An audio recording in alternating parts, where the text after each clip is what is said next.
resources of the federal government are focused on the arriving storm, I have decided to send our Vice President Mike Pence to Poland this weekend in my place. It's something very important for me to be here. The storm.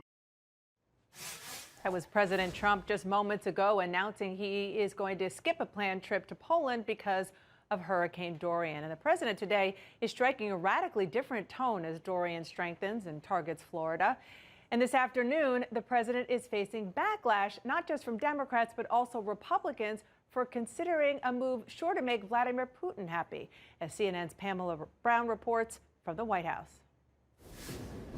Two hurricane targets, two very different responses from the president. Today, Trump telling people in Florida their state's Republican Governor Ron DeSantis has it under control. They're going to be totally ready. We have a great governor there. He's incredible, doing an incredible job. Very popular, too. A stark contrast to his reaction Wednesday as Hurricane Dorian barreled towards storm-ravaged Puerto Rico, tweeting their leaders are either incompetent or corrupt, adding he was the best thing that's ever happened to Puerto Rico. A reference to his two-year feud with Puerto Rico over the federal disaster response to Hurricanes Irma and Maria. Hurricane Dorian is now expected to strengthen to a Category 4 and is on track to hit South Florida, where there are 11 Trump Organization-owned properties, including Trump's winter home, Mar-a-Lago, which last closed in 2017 during Hurricane Irma after a mandatory evacuation order. The Secret Service telling CNN, though, it does not maintain a permanent presence at his Florida properties, adding no classified materials are located there, and the Trump Organization is responsible for securing them. Meanwhile, the president saying today he plans to reduce the U.S. presence in Afghanistan by almost half. We're going down to 8,600. We're bringing it down. You have to keep a presence. That decision, despite lobbying for a complete withdrawal in the past, appeases some of his closest allies who have been sending him a warning.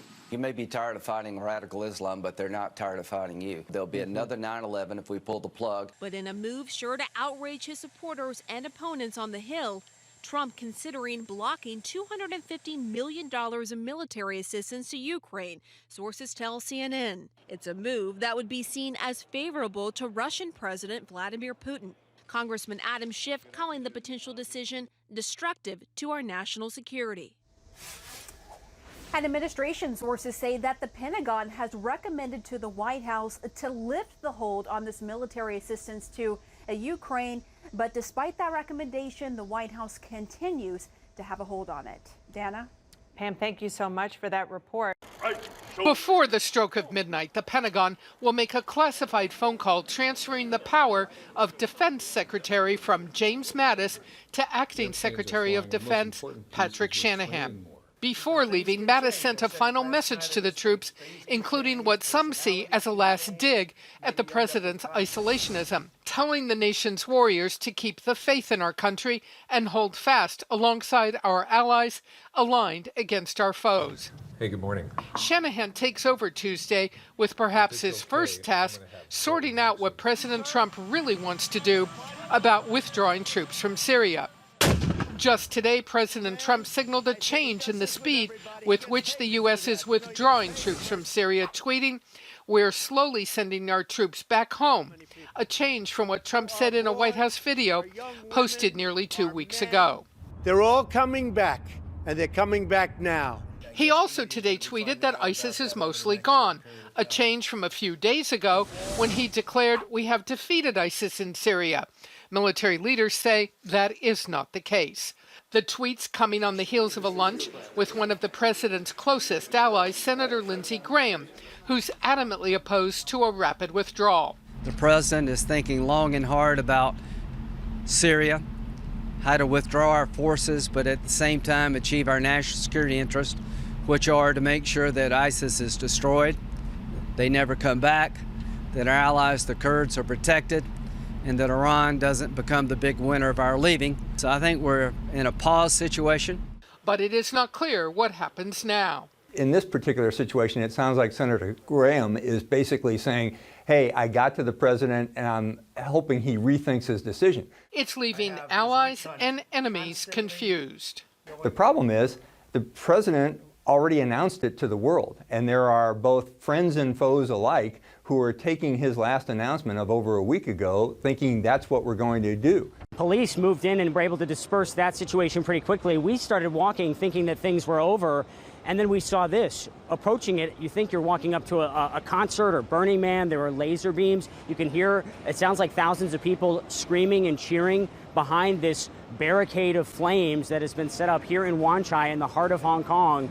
What protesters have done, they took the barricades that we saw them setting up earlier, doused them with some kind of propellant. And in fact, we heard a pretty loud boom a short time ago, which is why we're staying a safer distance away from the fire now.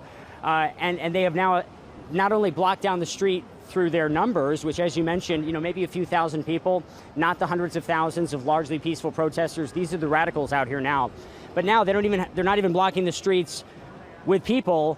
They're doing something that had to require them to call in. I saw at least 3 fire engines roll in here just within the last 10 minutes, and they're still trying to put this thing out. So what we've seen, let's get out of the way here, please, guys. What we've seen yet again is a new and creative way for these Hong Kong protesters, despite the fact that they're small in number, to keep on creating situations that change the game, that escalate the situation here in Hong Kong. And keep in mind, all of this is happening just about 3 blocks from the China's People's Liberation Army garrison, where thousands of more soldiers are believed to have arrived just this morning. They're staying behind the walls for now, but scenes like this are going to be broadcast in mainland China to try to make the case that all of the protesters, not just the ones who are out peaceful, the hundreds of thousands, the larger groups who are probably sitting at home tonight watching these images on TV, but China's making the case that all of the protesters are the radical ones who are out here doing things like this.